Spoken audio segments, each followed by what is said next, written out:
नमस्कार. महाचर्चा या कार्यक्रमामध्ये मी प्रदीप भिडे आपणा सर्वांचं स्वागत करतोय. आपण भारतीय जवानांचा कधी आपल्या नेहमीच्या आयुष्यात विचार करत असतो का? सीमेवर आपल्या शत्रूशी लढण्यासाठी शस्त्रसज्ज होऊन तिथे तयार असतात आणि त्यावेळेला त्यांच्यावर काय काय संकट येतात याचा आपण विचार करतो का? भारतीय नागरिकांच्या घास रोज अडतो ओठी, सैनिक हो तुमच्यासाठी, असं जरी आपण म्हणत असलो तरी या अनुषंगानं आपण सर्वसामान्य नागरिक भारतातले काय करत असतो जवानांसाठी? या जवानांच्या संपूर्ण पुनर्वसनासाठी, विशेषतः जे जायबंदी होणारे जवान असतात लढाईमध्ये किंवा वेगवेगळ्या प्रसंगी, त्यांचं पुनर्वसन करण्यासाठीची एक इन्स्टिट्यूट, क्वीन मेरी इन्स्टिट्यूट, ही पुण्यामध्ये आहे आणि या इन्स्टिट्यूटचे ट्रस्टीज आज आपल्या स्टुडिओमध्ये भाग घेण्यासाठी आलेले आहेत. त्यांचा मी सुरुवातीला परिचय करून देतो. आजच्या महाचर्चेमध्ये ते भाग घेत आहेत. जनरल PPS बिंद्रा हे या चर्चेमध्ये सहभागी आहेत. त्यानंतर डॉक्टर कॅप्टन CN चितळे हे देखील या चर्चेत सहभागी आहेत. त्याशिवाय प्रख्यात अभिनेत्री विक्रम गोखले, जे स्वतः आणि त्यांचे वडील ते जेव्हा जिवंत होते तेव्हा 1986 सालापासून या क्वीन मेरी टेक्निकल इन्स्टिट्यूटशी ते संबंधित आहेत आणि सध्या त्यांच्या ट्रस्टी बोर्डावर देखील त्यांना आमंत्रित केलेलं आहे. आणि त्यानंतर पुणे दूरदर्शनच्या स्टुडिओमध्ये मेजर जनरल विजय P पवार हे देखील आजच्या चर्चेमध्ये सहभागी होत आहेत. श्रीयुत विजय P पवार यांचं मी स्वागत करतोय. विजय P पवार हे हा कार्यक्रमाचा जो वेळ आहे त्यामध्ये सहभागी होणार आहेत आणि त्यानंतरच्या उत्तरार्धामध्ये ब्रिगेडियर MG कदम हे या चर्चेमध्ये सहभागी होणार आहेत. तेव्हा या सर्वांचं मी आजच्या महाचर्चेमध्ये स्वागत करतो. आणि या महाचर्चेच्या अनुषंगानं, विषयाच्या अनुषंगानं आम्ही जी एक ध्वनिचित्रफीत बनवली आहे ती आपण आता पाहूया.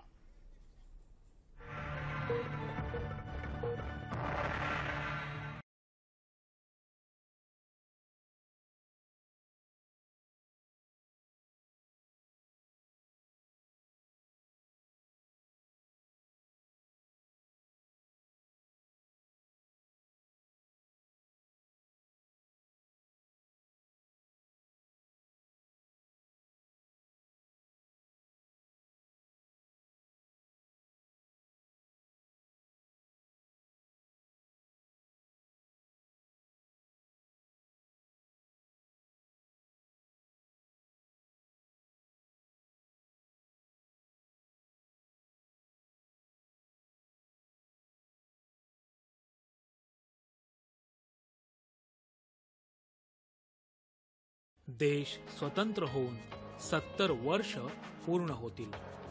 देशाला स्वातंत्र्य मिळवून देण्यासाठी अनेकांनी बलिदान दिलं. हे बलिदान व्यर्थ न जाण्यासाठी स्वातंत्र्योत्तर काळापासून आजतागायत भारतीय सेना दलाचे जवान जीवाचं रान करून सीमेवर लढत आहेत. त्यात प्रसंगी काही जण शहीद झाले तर काही कायमचं अपंगत्व आल्याने देशसेवा हातून घडणार नाही अशी खंत मनात बाळगून जीवन जगत आहे. युद्धात लढताना धारातीर्थी पडलेला जवान शहीद होतो, पण जायबंदी झालेला, अपंगत्व आलेला सैनिक आज मनात एक खंत बाळगून आहे. जवान सीमेवर तैनात आहेत म्हणून आपण सुखाने झोपू शकतो, मुक्त संचार करू शकतो, ही कृतज्ञतेची भावना मनात बाळगून पुण्यातील क्वीन मेरीज टेक्निकल इन्स्टिट्यूट युद्धात जायबंदी झालेल्या आणि निवृत्त सैनिकांच्या पुनर्वसनासाठी भरीव योगदान देत आहे.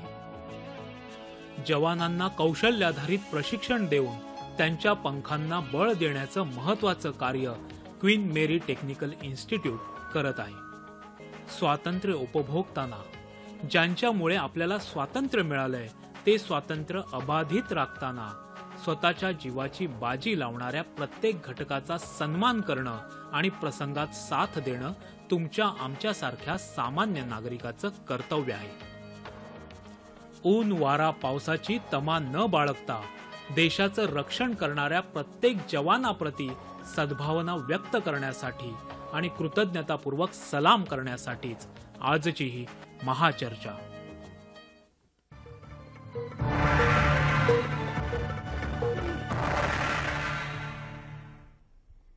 आपण चालतोय महाचर्चेकडे आजच्या जनरल PPS बिंद्रा, मला एक सांगा की देशामध्ये देशाच्या सीमांचं रक्षण करणारे जे जवान आहेत तर ते अशा पद्धतीनं जर जायबंदी झाले तर त्यांच्या दृष्टीनं देशातली एकूण सध्याची त्यांचं पुनर्वसनाची काय परिस्थिती आहे? एक पूर्व सैनिक होने के नाते सबसे पहले तो मैं दूरदर्शन की प्रशंसा करना चाहूँगा जी, और उनकी ओर आभार प्रकट करना चाहता हूँ कि आज की महाचर्चा का विषय इन्होंने इस किस्म का चुना है। एक सोल्जर के रिटायर होने के बाद उसका जो रिहैबिलिटेशन है एक बहुत ही महत्वपूर्ण समस्या है। आप में से शायद कुछ लोगों को ही मालूम होगा कि आर्म्ड फोर्सेस में, जिसमें शामिल है आर्मी, नेवी और एयरफोर्स, इनकी टर्म्स एंड कंडीशंस जो सर्विस की हैं वो इस प्रकार की हैं कि सोल्जर्स 70 से 80% तक सोल्जर्स बहुत कम उम्र में रिटायर होते हैं, और ये उनके रोल और उनके कार्य को ध्यान में रखते हुए काफ़ी हद तक लाजमी भी है। और इनमें से काफ़ी संख्या में ऐसे लोग भी हैं जो 35 से 40 साल की आयु में ही रिटायर हो जाते हैं। स्वाभाविक है कि इन लोगों के लिए अपनी बची हुई ज़िंदगी में अपने सामाजिक, आर्थिक और निजी पारिवारिक जिम्मेवारियों को निभाने के लिए एक और व्यवसाय चुनना पड़ता है, या जिसे हम कहते हैं सेकंड करियर। तो इनकी रिहैबिलिटेशन जो है उसके बेसिकली 3 हिस्से हैं। सबसे पहले उनकी एक्सपीरियंस, उनकी क्वालिफिकेशंस के हिसाब से उनको नए व्यवसाय के लिए ट्रेनिंग देना, उनके लिए जॉब सीख करना, या उनके लिए जो पुनर्वास के रास्ते हैं उनको ढूंढना, ये बहुत ज़रूरी हो जाता है। जो फिलहाल इन 3 सर्विसेज में सिस्टम है उसके अंदर दिल्ली के अंदर सबसे बड़ी organisation directorate general of rehabilitation है, जिसके सबऑर्डिनेट सेटअप कमांड्स के लेवल में है। और उसके अलावा हर मिलिट्री स्टेशन में हमने प्लेसमेंट सेल्स बनाए हैं जो आम लोकल इंडस्ट्री, कॉरपोरेट हाउसेस, उनके साथ मिलाप में रहते हैं, उनके बारे में डेटा मालूम करते हैं, और जो ट्रेनिंग, प्री रिटायरमेंट ट्रेनिंग दी जाती है उसके हिसाब से। अच्छा बिंद्रा जी, वो तो आप जो कहेंगे वो बात हमारी चलती रहेगी। बीच में हम मेजर जनरल विजय पी पवार जो है पूना के स्टुडिओ में हमारे बैठे हैं, उनसे बात करेंगे। पवार साहेब, या सैनिकांचं, जवानांचं जे पुनर्वसन आहे, या पुनर्वसनाच्या दृष्टीनं आपल्या क्वीन मेरी टेक्निकल इन्स्टिट्यूटच्या माध्यमातून तुम्ही नेमकं काय करू इच्छिताय आणि काय करताय?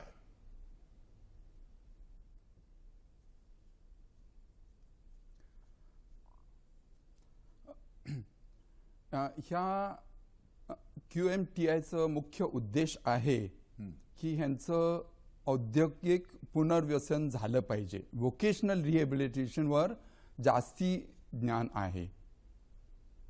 म्हणजे आम्हाला वाटतं की ह्याची ट्रेनिंग झाल्यानंतर he should be able to look after himself, म्हणजे तो अगदी त्याच्या पायावर उभा राहायला पाहिजे। त्यांनी आपल्या फॅमिलीकडे चांगलं लक्ष देऊ शकला पाहिजे, त्यांनी आपल्या मुलांना चांगलं शिकवलं पाहिजे, त्यांच्या ओल्ड पेरेंट्सला व्यवस्थित ठेवलं पाहिजे, म्हणजे तो एक आपल्यासारखा व्यक्ती शेवटी झाला पाहिजे। ह्याप्रमाणे आपण त्यांना कसं प्रिपेअर करू शकतो हा आमचा एम आहे, आणि हेच आम्ही QMTI मध्ये बघत असतो। ते सगळे विकलांग कॅटेगरी मधले असतात, शारीरिक व्यंग त्यांचं झालेलं असतं, आणि त्यांना अगदी आपल्यासारखं बनवणं ही एक मोठी आमची परीक्षा आहे.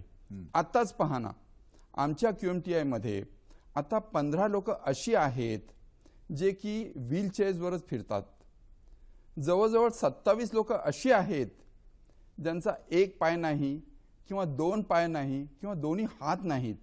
हे सगळं सर्व्हिसमध्ये असतानाच असं झालेलं आहे, जेव्हा की आजकाल आम्ही लढाई लढत नाही आहोत.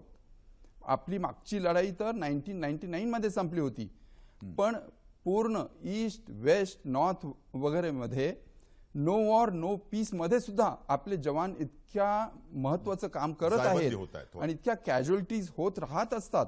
म्हणून QMTIचा उद्देश सगळ्यांना अगदी नॉर्मल कसं बनवू शकतो ह्या दृष्टीने आम्ही प्रयत्न करीत आहोत. कॅप्टन CN चितळे, ज्या पद्धतीचं आणि त्याच्यामध्ये ट्रेनिंग दोन या उद्देश आपल्याला आहेत. द्यायचं आहे, एक म्हणजे त्याबद्दल तुम्हाला काय सांगता रिटायरमेंट येईल? नंतर कसं लिव्हिंग आपण आपली आत्ताच गोखले कुटुंबियांच्या योगदानाबद्दल म्हटलात. गेली 30 वर्षे विक्रम गोखले हे आमच्या या संस्थेशी जोडलेले आहेत. त्यांचे वडीलही ह्या संस्थेशी जोडलेले होते. त्यांचं हे योगदान बघून आमच्या विश्वस्त मंडळांनी त्यांना आत्ता जे आम्ही शतकपूर्तीचा समारंभ करणार आहोत त्याच्यासाठी आम्ही त्यांना निमंत्रण केलेलं आहे आणि त्यांचं मार्गदर्शन घेऊन आम्ही पुढे चाललेलो आहोत. क्वीन मेरी टेक्निकल इन्स्टिट्यूट हे आता 100व्या वर्षात पदार्पण केलेलं आहे, हे आपल्या सर्वांना माहितीच आहे. पुढच्या वर्षी 16 एप्रिलला 1917ला आमची 100 वर्ष पूर्ण होत आहे. इथे वेगवेगळ्या प्रकारचं आम्ही ट्रेनिंग देतो. बदलत्या काळानुसार बाहेर काय परिस्थिती आहे, कशा प्रकारचं ट्रेनिंग दिलं पाहिजे ह्याचा विचार करून आम्ही आमचं प्रशिक्षण आयोजित करतो. एक उदाहरण द्यायचं झालं तर काही वर्षापूर्वी आम्ही हातमागाचं ट्रेनिंग द्यायचो, पण ते आता आम्ही बंद केलं का आता ते हातमाग चालत नाही. मग आम्ही कॉम्प्युटरचे कोर्सेस आणले, कॉम्प्युटर फंडामेंटल्स किंवा computer web design, hardware networking असे सगळे कोर्सेस आणले. आमच्या पुणे विद्यापीठाने एक सोशल इनिशिएटिव्ह म्हणून एक मॅनेजमेंटचा डिप्लोमा 1 वर्षाचा आम्ही इथे देतो. असे वेगवेगळ्या प्रकारचे कोर्सेस, त्याच्या माध्यमातून ह्या अशा जवानांचे कौशल्य कसं वाढेल, त्यांचं धैर्य कसं वाढेल याचा विचार करून आम्ही ते आखलेले असतात. एक महत्त्वाचा मुद्दा इथे असा आहे की एक तंदुरुस्त जवान जेव्हा विकलांग होतो, त्याचा एखादा महत्त्वाचा अवयव हात किंवा पाय किंवा डोळा जातो, तेव्हा त्याला एक मानसिक धक्का बसलेला असतो. तर ह्या धक्क्यातून त्याला बाहेर कसं काढायचं हा एक प्रश्न आमच्या समोर असतो. त्या धक्क्यातून बाहेर पडत असतानाच मग त्याच्या पुनर्वसनाचा विचार जरूर करावा लागतो.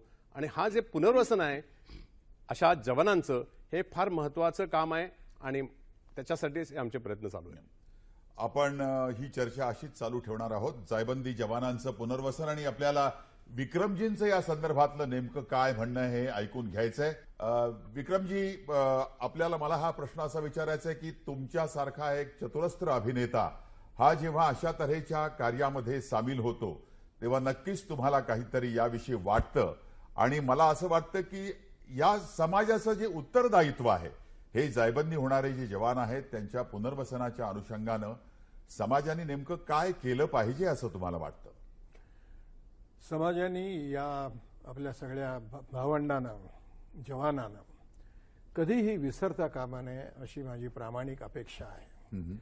कारण जवान जोपर्यंत आहेत सीमेवरती, स्वतःमधले धर्म जाती वगैरे सगळ्या गोष्टींना विसरून जाऊन जो एक जवान नावाचा समाज उभा राहतो संपूर्ण आपल्या बॉर्डरवर, तर त्याच्याकडून खरं म्हणजे अभ्यासच केला पाहिजे सगळ्या देशांनी की आपापसातले हे जातीभेद, वेगळे वेगळे मतप्रवाह, भांडणी, कटकटी सगळं विसरून जाऊन जवानांचा आदर्श सगळ्यांनी ठेवला पाहिजे. अशा जवानांमुळे आपण सगळे आज आम्ही इथे चर्चेला बसलो, ते सुद्धा जवानांच्या वरती आमची जी श्रद्धा आहे किंवा आमची जी खात्री आहे त्यामुळे बसलेलो आहोत. आणि आज मी इन्स्टिट्यूट बद्दल जास्त बोलणार नाही, कारण इन्स्टिट्यूट बद्दल तिथल्या जवानांच्या करता काम करणारे जे लोक इथे मोठे मोठे लोक आहेत, जनरल बिंद्रा साहेब आहेत, डॉक्टर कॅप्टन चितळे साहेब आहेत, ब्रिगेडियर आपले कदम साहेब आहेत, मेजर पवार जनरल आहेत. पवार साहेब आहेत आणि बाकीचे सगळे आहेत. तर मी इन्स्टिट्यूटबद्दल फारसं सांगत नाही. मात्र सगळ्यांनी आपण जवानांना कधीही विसरता कामा नये एवढी माझी सगळ्यांना प्रामाणिक प्रार्थना आहे. एकदा मी नाटकाचा प्रयोग करताना जी माझी नेहमीची प्रॅक्टिस होती प्रदीप, की नाटक सुरू होण्यापूर्वी मी रंगमंचावरती पडद्याच्या बाहेर येऊन सगळ्यांना जवानांची आठवण ठेवण्यासाठी काही सेकंद आपल्या जागी उभे राहा असं अपील करायचो आणि लोक अतिशय प्रामाणिकपणाने उभे राहायचे. एका ठिकाणी मला एक आवाज आला एका बाईचा की आत्ता काय आहे त्यांचं. मला मोठं दुःख झालं, आश्चर्य वाटलं, रागही आला की जवानांची फक्त आठवण जेव्हा वरनं विमान शत्रूची जात आहेत आणि तुमच्यावर बॉम्ब हल्ले होत आहेत तेव्हाच ठेवायची, तोपर्यंत नाही. किंवा एखादे धरण फुटलं आणि सिव्हिलियन्सना जमत नाही येते तिथल्या लोकांना सोडवणं, तेव्हा जवानांना बोलवायचं, तेव्हाच तुम्हाला जवानांची आठवण. मोठमोठ्या शहरामध्ये जेव्हा दंगे होतात आणि इमर्जन्सी डिक्लेअर होते त्यावेळेला कंट्रोल करण्याकरता तुम्हाला आर्मीची गरज, तेव्हाच फक्त जवानांना आठवायचं. एरवी काय करायचं मग. मध्ये एका अत्यंत निर्लज्ज राजकीय व्यक्तिमत्वाने, त्याला मी नेता पुढारी म्हणणार नाही कारण तो नाहीच आहे, त्याने असं वक्तव्य केलं आता 2-4 महिन्यापूर्वी की म्हणजे काय मिलिटरीमध्ये जातात ते मरण्याकरताच जातात.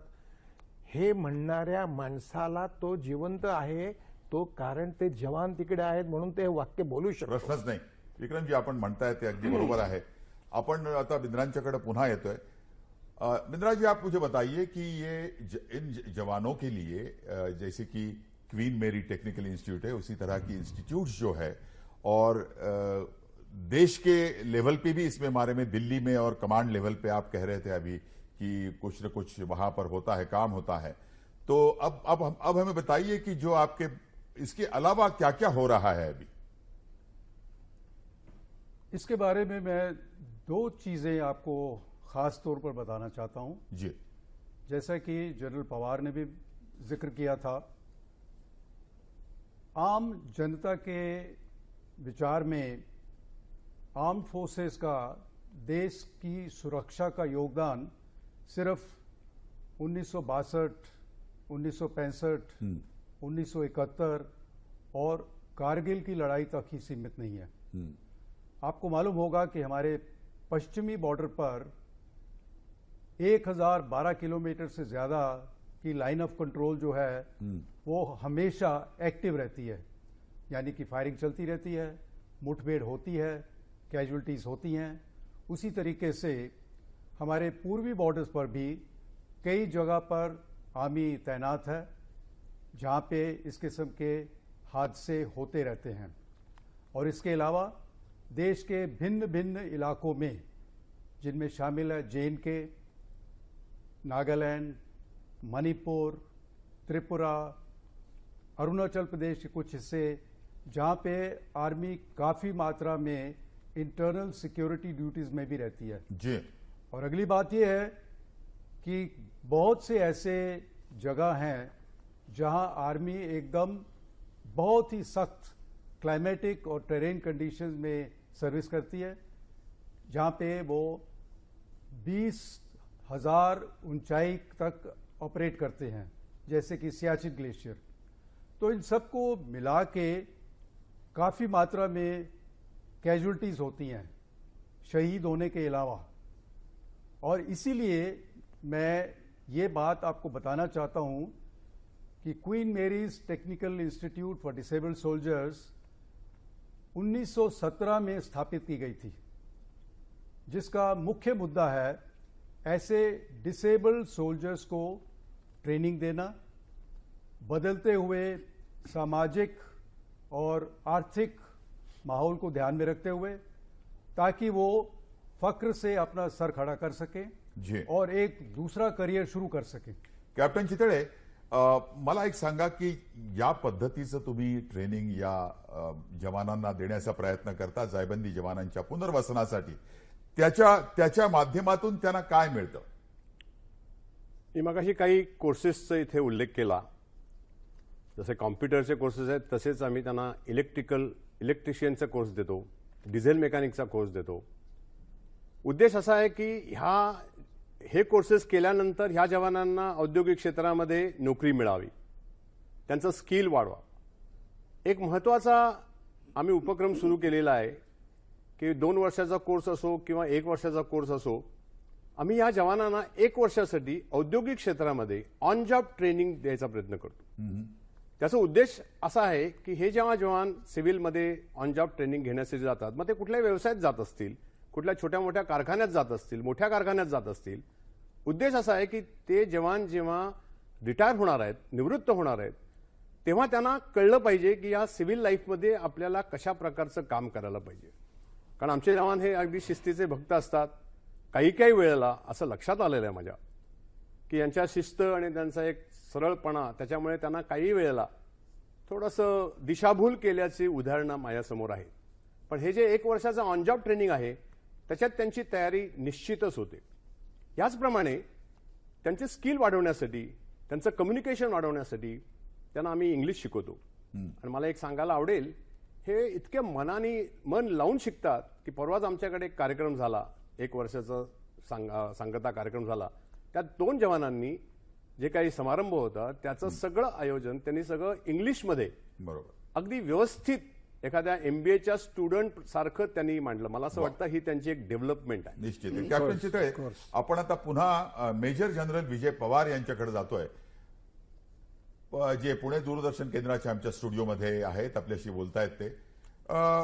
विजय पवारजी, या संरक्षण दलाच्या वतीनं देखील बिंद्रा साहेबांनी सांगितलं की संरक्षण दलाच्या वतीनं देखील या जायबंदी जवानांच्या पुनर्वसनाचं काम केलं जातं आणि अर्थातच आपली क्वीन मेरी टेक्निकल इन्स्टिट्यूट देखील हेच काम करते.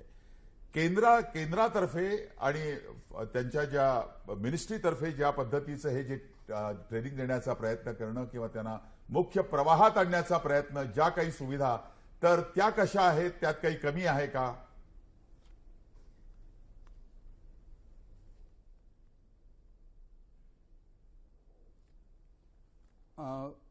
मिस्टर प्रदीप भिडे साहेब, प्रत्येक इन्स्टिट्यूट मध्ये चांगला बदल होतच असतो. आता आपली इन्स्टिट्यूट 100 वर्ष जुनी झालेली आहे. आता लेटेस्ट स्किलसाठी त्याच्यामध्ये बरीच बदल आता हळूहळू होत आहे आणि ते आणखी व्हावी या दृष्टीने ह्याच्यामध्ये बराच स्कोप, नवीन कशी इन्स्टिट्यूट होईल आणि कशी चांगली ट्रेनिंग होऊ शकते ह्याचा आपण खूप प्रयत्न करून आपण ह्याला अगदी बदलू शकतो. आता सुद्धा जे आमची ट्रेनिंग असते ते अगदी लेटेस्ट स्किल्स मध्ये आहे, पण ह्याच्यासाठी इन्फ्रास्ट्रक्चरची आवश्यकता आहे. ह्याच्यासाठी चांगले इन्स्ट्रक्टर्सची अजूनच गरज पडेल. आपले बरेच जे इंजर्ड लोक असतील ते 100% इथे ट्रेनिंगसाठी येत नाहीत, येऊ शकत सुद्धा नाहीत. त्यांची पण आपण संख्या वाढवून अजून आपण फॅसिलिटीज वाढवू शकतो.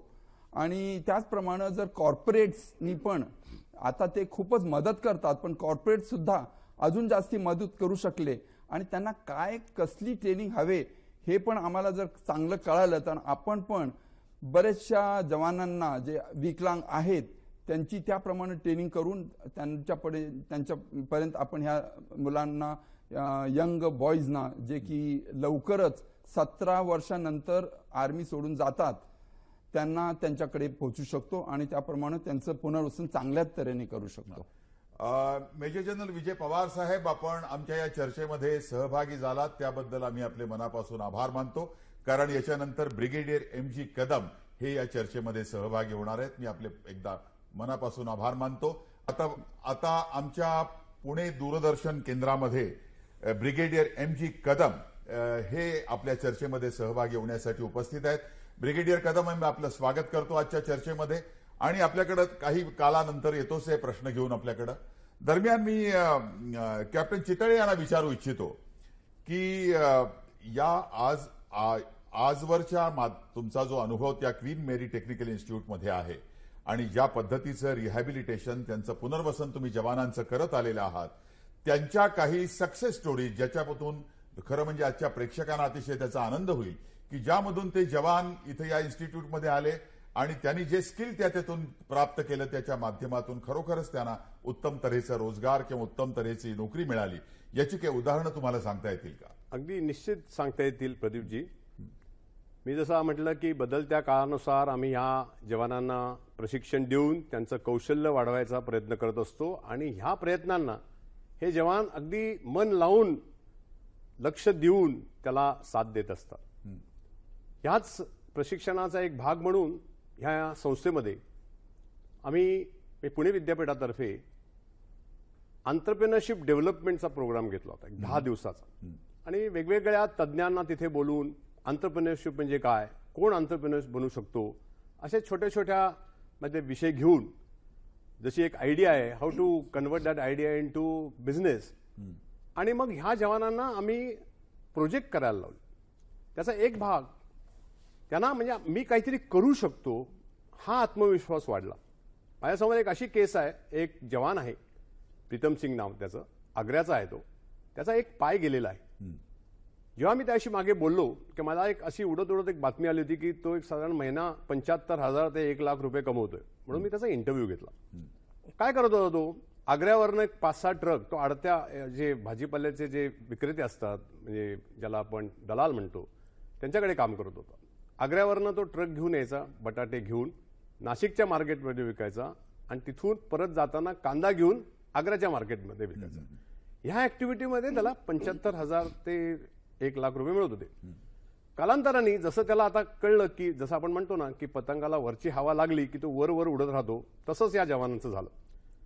तर त्याला असं तो आता सध्या एका आग्र्यामध्ये एका बिल्डर बरोबर त्यांनी भागीदारी केलेली आहे, म्हणजे ज्याला आपण व्हॅल्यू एडिशन म्हणतो. आमच्या या उद्योग म्हणजे एंटरप्रेन्योरशिप डेव्हलपमेंटच्या प्रोग्राममध्ये आम्ही त्यांना व्हॅल्यू एडिशन शिकवत असतो. काही लोकांनी बर्गर म्हणजे एक पंजाबमधला माणसांनी बर्गर शॉप खोलला, काही लोकांनी क्लासरूम्स म्हणजे क्लासेस काढले, एखाद्याने शाळा काढली. म्हणजे थोडक्यात तुम्ही उद्यमशीलता आपण त्यांच्यातली कशी वाढवली, अगदी बरोबर, अशा तऱ्हेची उदाहरणं तुम्ही सांगताय. विक्रमजी, क्वीन मेरी इन्स्टिट्यूट सारख्या संस्था देशामध्ये अनेक ठिकाणी खरं म्हणजे असायला हव्यात, तर त्याबद्दल काय म्हणाल तुम्ही? अशा अनेक संस्था असायला हव्यात प्रदीप, पण त्या नाही आहेत दुर्दैवाने. Queen's Mary technical institute is the only institute which is existing for the last 99 years. This is 100th year. Wow. And I'm very much proud, Pradeep, that I am with honor invited by the committee members of the centenary celebration committee people, and I am one and the only Indian in India from civil life that I am one You're of on the that committee members. तुम्ही त्या Now कमिटीवर. what I am making an appeal to public in general, the corporate sector, the government sector, the central government, state government, and all semi-government people, private sector, to do something for these disabled soldiers. I am doing it. You see, just giving money is not social work. Giving them time, that is what I have been doing. Giving them jobs is one of the duties which I have been doing. माझ्या कंपनीमध्ये निदान 50 लोक असे आहेत की ते सगळे x service main आहेत, सिक्युरिटी करता. माझ्याकडे 50 लोक आहेत असे आहेत की जे सगळे सिक्युरिटी बनवून आम्ही घेतलेले आहेत. तर अशा तऱ्हेची इन्स्टिट्यूट आता केव्हा निघेल मला माहिती, पण माझी अशी इच्छा आहे प्रामाणिक. पण त्याबद्दल बिंद्रा साहेब सांगतील. जनरल बिंद्रा, मी तुम्हाला विनंती करेन की तुम्ही याबद्दल बोलावं. माझी अशी इच्छा आहे की एक्झिस्टिंग जे कॅम्पस आहे Queen's Mary technical institute for disabled soldiers of India, याच संस्थेला आता ऊर्जितावस्था आणण्याकरता जे जे करता येईल नवीन इन्फ्रास्ट्रक्चर ते सगळं करायला पाहिजे, ते त्यांना केलं पाहिजे. आपण असं करूया की या अनुषंगानं काही जवान जे डिसेबल्ड होते आणि त्यांना पुन्हा आपण एक दिला, एक अधिकार दिला त्याच्या आपल्या ट्रेनिंगच्या माध्यमातून, आणि जे आयुष्यात खूप काही करू शकले त्या संदर्भातल्या त्या जवानांच्या प्रतिक्रिया आपण आता पाहूया.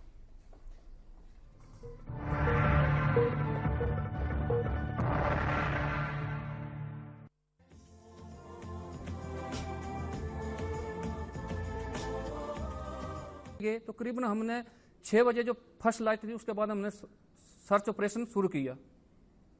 तो करीबन हमने 2-3 घंटे वो सर्च करते रहे. बहुत बड़ा गांव था, नहीं कि 250-300 उसमें मकान में घर थे, वो बहुत फैला हुआ गांव था, तो उसमें हम सर्च करते करते 2.5-3 घंटे हमारे को सर्च करने लग गए। वहाँ करीबन 10 बजे जब एक मकान में हम सर्च कर रहे, मकान के साइड में जब लंघ रहे थे तो एक IDX बारूदी सुरंग उन्होंने लगा रखी थी, वो बहुत बड़ा एक धमाका हुआ, जिस धमाके में मेरी दोनों टांगें जो है शरीर से लग हो गई थी, बिल्कुल लग हो गई थी। और एक जवान हमारा उस टाइम ऑन द स्पॉट खत्म हो गया और हम 4 जवान थे बिल्कुल घायल अवस्था में वहाँ पड़ गए थे।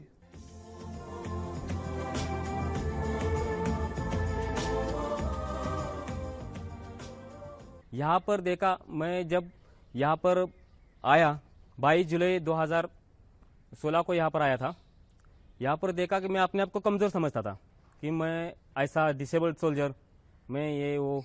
लेकिन जब यहाँ देखा कि किसी जवान को 2 पैर नहीं, 2 हाथ नहीं, फिर भी वो अपना काम कर रहे। किसी ने इलेक्ट्रिशियन किया है, DL में किया है, और किसी ने मतलब कंप्यूटर का जो कंप्यूटर कोर्स है, कंप्यूटर कोर्स कर रहे हैं, फिर हार्डवेयर का कोर्स कर रहे हैं।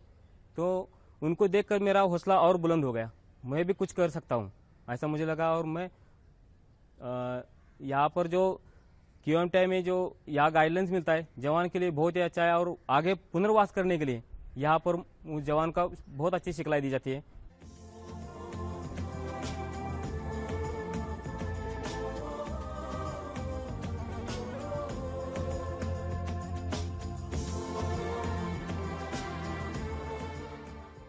अभी सेना ने मुझे अपने डिस्चार्ज के बाद के जीवन को अच्छी तरह से बिताने के हेतु क्वीन मैरी टेक्निकल इंस्टीट्यूट में कोर्स करने हेतु भेजा है। इसके लिए भी मैं सेना का हाथ जोड़कर आभारी हूँ। क्वीन मैरी टेक्निकल इंस्टीट्यूट एक ऐसी संस्था है जो भारत में एकमात्र है, जो कि सभी डिसेबल सोल्जर को अपनी हिम्मत के बलबूते पर अपने पैरों पर खड़ा कर देती है, ताकि डिस्चार्ज के बाद लाइफ अच्छी तरह गुजार सके। और ये क्वीन मैरी टेक्निकल इंस्टीट्यूट का एक बहुत ही बड़ा योगदान है।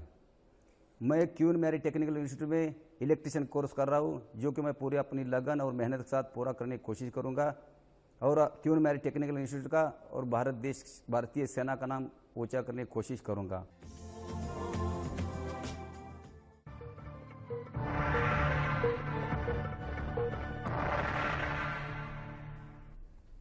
ब्रिगेडियर MG कदम हे पुण्यातल्या आमच्या स्टुडिओमध्ये आपल्याशी बोलायला उपलब्ध आहेत। ब्रिगेडियर कदम, हे जे जवान आहेत त्या जवानांच्या पुनर्वसनाचं हे जे काम आहे आपल्या देशात चाललेलं, तुमच्या क्वीन मेरी टेक्निकल इन्स्टिट्यूट तर्फे देखील चाललेलं आहे आणि केंद्रीय पातळीवर देखील चाललेलं आहे, हे अजूनही अपुरं आहे असं आपल्याला वाटतं का?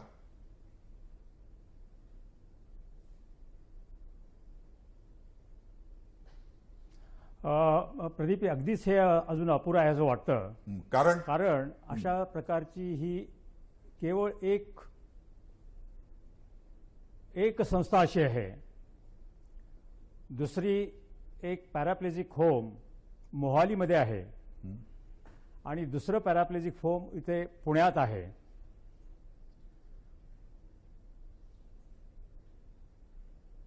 ह्याशिवाय पुण्यामध्ये खडकीमध्ये ऑर्थोपेडिक एक सुपर स्पेशालिटी हॉस्पिटल आहे। त्यानंतर सदर्न कमांडशी संलग्न असणारं एक कदमजी, मला एक एलईसी आहे। हे जर खरं म्हणजे आर्टिफिशियल लिम्ब सेंटर आहे।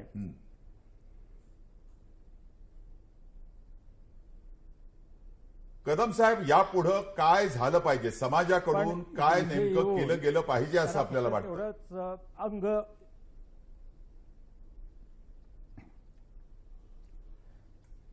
समाजानं भरपूर प्रतिसाद दिला पाहिजे, पुढे येऊन मदत केली पाहिजे आणि ह्या जवानांना जिथं जिथं शिक्षणाला संधी मिळेल तिथं त्यांना वेलकम केलं पाहिजे, त्यांना बोलवून घेतलं पाहिजे क्वीन मेरी टेक्निकल संस्थेमधून।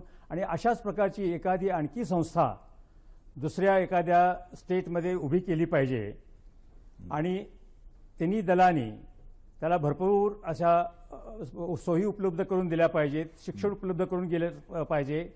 डॉक्टर चितळे साहेबांनी आता जसं सांगितलं त्याप्रमाणे वेगवेगळ्या प्रकारचे कोर्सेस आणि ट्रेनिंगच्या फॅसिलिटीज उपलब्ध करून दिल्या पाहिजेत। मला अत्यंत आनंद होतो असं सांगण्यासाठी की आमच्या एका जाधव नावाच्या हवालदारनी नेट सारखी अत्यंत अवघड परीक्षा पास झाला तो आणि सध्या तो मिरजेच्या एका कॉलेजमध्ये प्रोफेसर आहे. अरे वा व्हेरी गुड. ह्या परीक्षेचा रिझल्ट फक्त 1 ते 1.5% किंवा 2%, काही केवळ 5% रिझल्ट लागतो.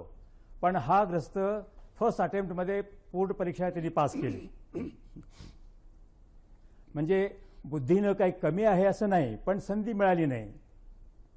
तसंच एक जवान आमचा आग्र्यामध्ये पेट्रोल पंप चालवतो. एक आमच्याकडं ट्रेनिंग घेतलेला एक जवान तो ऑपरेशन्स मॅनेजर म्हणून काम करतो. आणि हे सगळं श्रेय मी चितळे साहेबांना देऊ इच्छितो. क्वीन मेरीच्या टेक्निकल इन्स्टिट्यूटमधल्या ऑफिसर्स आहेत, जे डीन आहेत, कर्नल देशमुख, कर्नल गुप्ता, ह्यांना मी देऊ इच्छितो. आणि हे जे काम करतायत हे गेले कित्येक वर्ष फार सुंदर काम करतायत. Rajiv Gandhi outstanding performance award आमच्या संस्थेला मिळालं. बरोबर. विक्रमजी, हे जे जायबंदी जवान आहेत ज्यांचं आपण पुनर्वसन करण्याचा प्रयत्न करतोय इन्स्टिट्यूटच्या माध्यमातून, तेव्हा त्यांना आणि त्यांच्या कुटुंबियांना त्यांच्या मनाला उभारी देण्यासाठी विविध सामाजिक संस्थांनी आणि एकूणातच समाजाने काय करायला हवं असं आपल्याला वाटतं? समाजाला मी आणि विशेषतः तरुण पिढीने काय केलं पाहिजे? तरुण पिढीबद्दल नंतर बोलतो. आधी संपूर्ण समाजाने काय केलं पाहिजे हे सांगतो. की रोज आपण कित्येक वेळेला आपल्या नकळत अनेक गोष्टींवर पैसे उधळत असतो. जवान कधीही तुमच्याकडे भीक मागणार नाही, कधीच नाही मागणार. खरंच आहे. जवानाला कधी सहानुभूती, सिंपती नकोय. त्याला फक्त त्याच्या अस्तित्वाची दखल घेणारा समाज पाहिजे. तर त्याची दखल घेतली पाहिजे आपण सगळ्यांनी. आणि फक्त दखल घेऊन चालणार नाही, तर आपलं कर्तव्य म्हणून आतून असं वाटलं पाहिजे की मी जे काही कमवतो त्यातला एक काही भाग तरी समाजाने हा या जवानांच्या करता दिला पाहिजे. शेतकऱ्यांच्या करता आपण द्यायला लागलेलो आहोत, जवानांच्या करताही दिला गेला पाहिजे असं मला वाटतं. कॉर्पोरेट सेक्टरला माझं आवाहन आहे, सगळ्या आमच्या क्षेत्रातल्या मोठ्या मोठ्या लोकांना माझे हात जोडून नम्र विनंती आहे की जे जे तुम्ही मिळवता त्यातलं काही 2, 5, 10% जे काही तुम्हाला या जवानांच्या करता देता आलं तर फार बरं होईल. याचा 10 वेळा विचार करा असं मी सांगेन. पण याबद्दल मला असं वाटतं की माझी आणि जनरल बिंद्रा यांची जी चर्चा झाली होती त्यावरून जनरल बिंद्रा साहेब हे जास्त अधिक चांगलं बोलतील. बिंद्रा साहेब नाही, पण तत्पूर्वी काही तरुण प्रतिनिधींच्या प्रतिक्रिया या संदर्भात काय आहेत ते आपण आता पाहूया. अरे प्रदीप, मध्ये मी अशाच एका माझ्या भाषणामध्ये जवळजवळ 5-7 हजार विद्यार्थी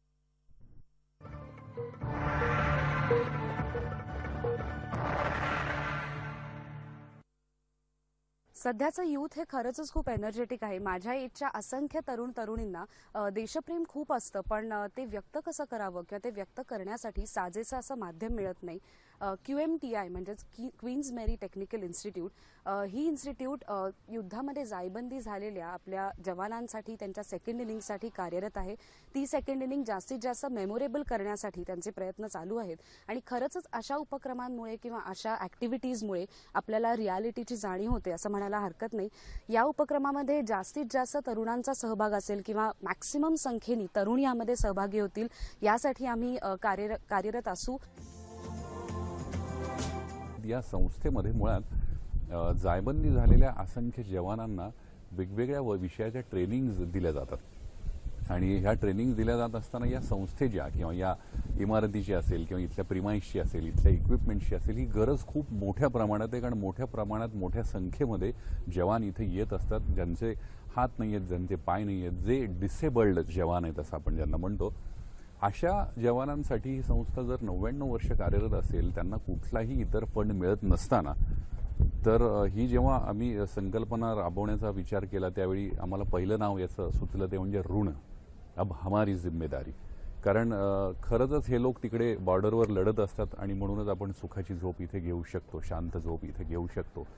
आणि या निमित्तानं आम्ही ही स्ट्रॅटेजी मीडिया प्लॅन अशा संस्थेच्या अशा उपक्रमासाठी सुद्धा वापरला जावा हे आम्हाला महत्त्वाचं वाटलं.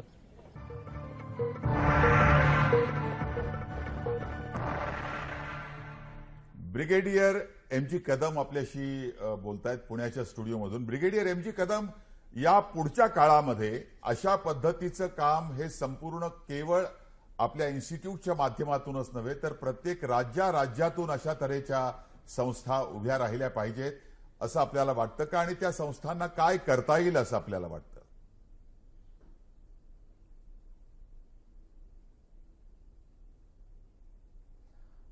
प्रदीप, प्रत्येक राज्यामध्ये अशा प्रकारचं एखादं ट्रेनिंग सेंटर प्रत्येक राज्यामध्ये एक तरी उभं राहावं आणि त्यानंतर त्या संस्थेला भरभरून मदत मिळावी शासनाकडून. त्याशिवाय पूर्वीच्या निवृत्त अधिकाऱ्यांकडून, शिपायांकडून, जवानांकडून त्यांना जी आवश्यक असणारी ट्रेनिंग उपलब्धिया असतील त्या सगळ्या त्यांनी मिळवून दिल्या पाहिजेत. त्यांना आर्थिक सहाय्य दिलं पाहिजे, त्यांना जागा दिली पाहिजे, त्यांना साधनं दिली पाहिजेत. आणि हे जर असं झालं तर अशा जवानांची, अपंग जवानांची, विकलांग जवानांची आपण नेहमीपणे चांगली काळजी घेतोय असं समाजानं दाखवून दिलं पाहिजे. आता गोखले साहेबांनी जसं सांगितलं त्याप्रमाणे प्रत्येकाने दररोज आपल्या कमाईमधला 1%, 2%, 10% जितकं शक्य होईल तितकं, आता मी कुठल्या धर्माचं नाव घेत नाही पण काही धर्मामध्ये असं ते लिहिलेलं आहे, ते एवढे पैसे त्यांनी दर महिन्याला दिले पाहिजेत. तसं प्रमाणे आपण सुद्धा आपली सोशल रिस्पॉन्सिबिलिटी समजून अशी काही मदत आपण करावी आणि अशी व्यवस्था जर आपल्याला शासकीय पातळीवर करता आली तर ते अधिक बरं होईल. मला असं वाटतं की कदम साहेब आपले मनोहर आणि त्याशिवाय गोव्याचे जे आपले जुने राष्ट्रपती, देशाचे संरक्षण मंत्री आहेत, पंतप्रधान मनोहर पर्रिकरजी आपल्या देशाचे जे संरक्षण मंत्री आहेत त्यांच्यापर्यंत आम्ही तुमच्या या भावना निश्चित पोहोचवण्याचा प्रयत्न करू की या कार्यक्रमाच्या माध्यमातून त्यांच्यापर्यंत नक्कीच पोहोचतील, पण आम्ही देखील आमच्या परीनं त्यांच्यापर्यंत पोहोचवण्याचा प्रयत्न करू की प्रत्येक राज्यामध्ये अशा तऱ्हेच्या इन्स्टिट्यूट झाल्या पाहिजे. बिंद्राजी, आपल्याला काय वाटतं की पुढचा भविष्य काळ पाहता का या अपने भविष्य की तरफ देखते हुए क्या होना चाहिए इस तरह के इंस्टीट्यूट्स के माध्यम से?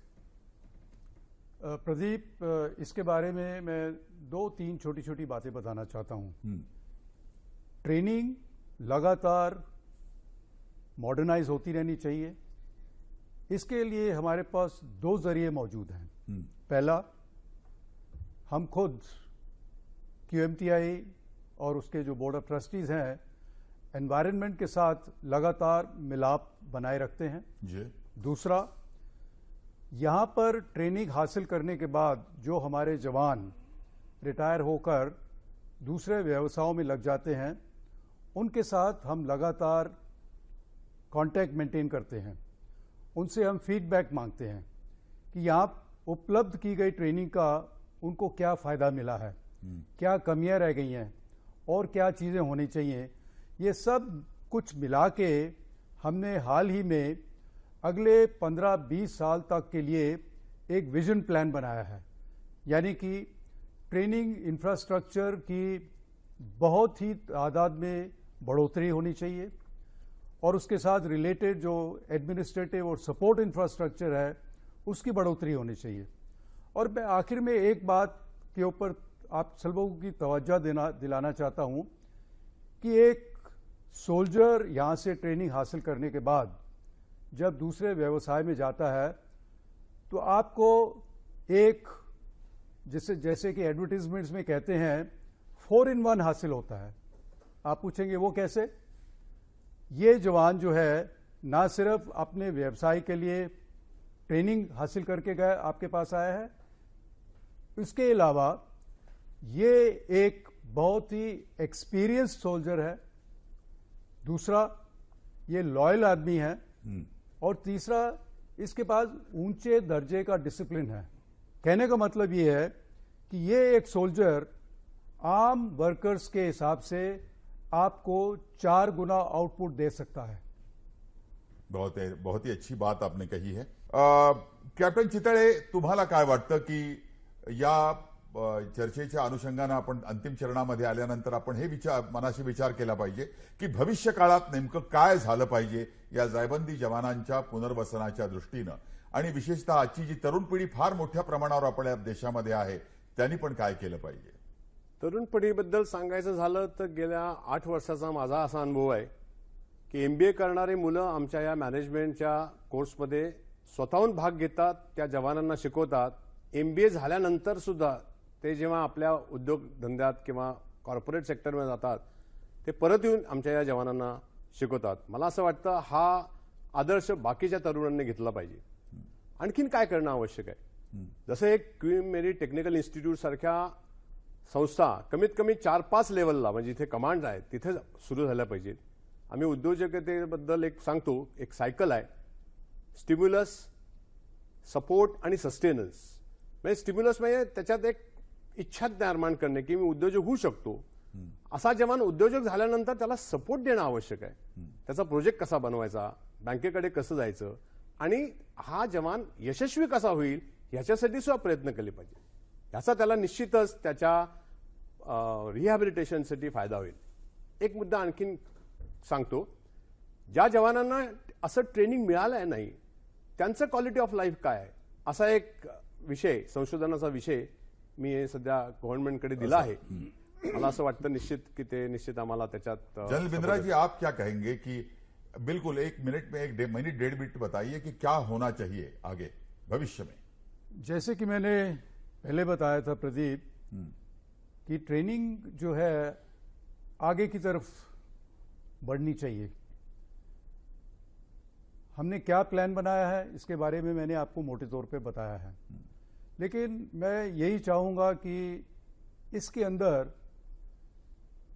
यहाँ की देश की जो एजुकेशनल इस्टेब्लिशमेंट्स हैं, ख़ास तौर पर टेक्निकल एजुकेशनल इस्टेब्लिशमेंट्स हैं, वो आगे कदम बढ़ाकर ट्रेनिंग में हमारा योगदान दे सकती हैं.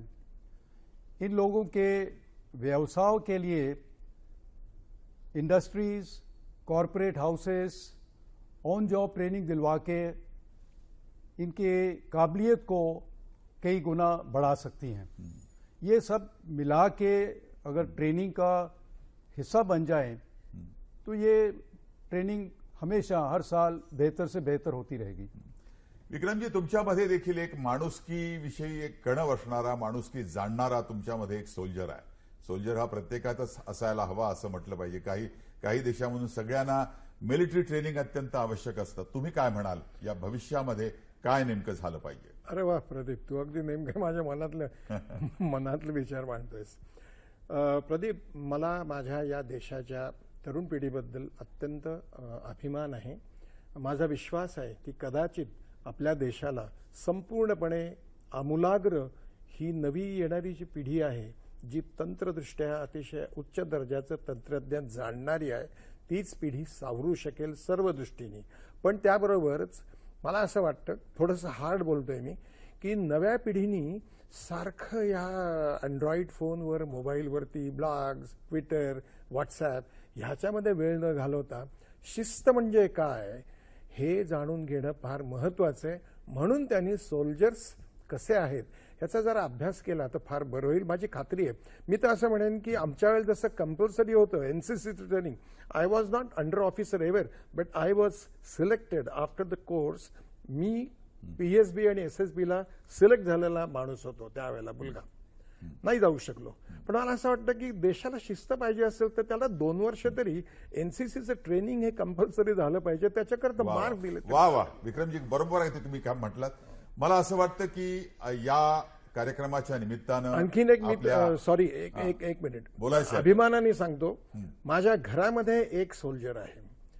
तो आपल्या भारतीय वायुदलाचा माझा सख्खा भाचा, आपल्या वायुदलाचा तो ग्रुप कॅप्टन आहे आणि 20 वेळेला कारगिल वॉरमध्ये त्यांनी टायगर हिल्सवर बॉम्बिंग केलं. वा वा वा वा विक्रमजी, खरं म्हणजे या निमित्तानं आपण सर्व देशाच्या सीमांचं रक्षण करणारे जवान जे आहेत त्यांना सर्वजण सह्याद्री वाहिनीच्या वतीने आणि आम्हा सर्वांच्या वतीनं आम्ही सलाम करतोय. आणि जे जवान देशाचं रक्षण करताना शहीद झालेले आहेत त्यांना आम्ही श्रद्धांजली वाहतोय सश्रद्ध मनानं. आज आपण आजच्या या कार्यक्रमामध्ये जायबंदी जवानांचं पुनर्वसन या विषयावरच्या कार्यक्रमामध्ये जनरल PPS बिंद्रा, त्यानंतर डॉक्टर कॅप्टन CN चितळे, पुण्यातल्या स्टुडिओमध्ये ब्रिगेडियर MG कदम, त्यांच्या आधी मेजर जनरल विजय P पवार हे देखील त्यामध्ये सहभागी झाले. आणि अर्थातच आमचे सर्वांचे महाराष्ट्राचे लाडके अभिनेते श्रीयुत विक्रम गोखले हे कार्यक्रमामध्ये सहभागी झाले. त्याबद्दल आपले मनापासून अभिनंदन आणि आपल्याला धन्यवाद.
Thank you.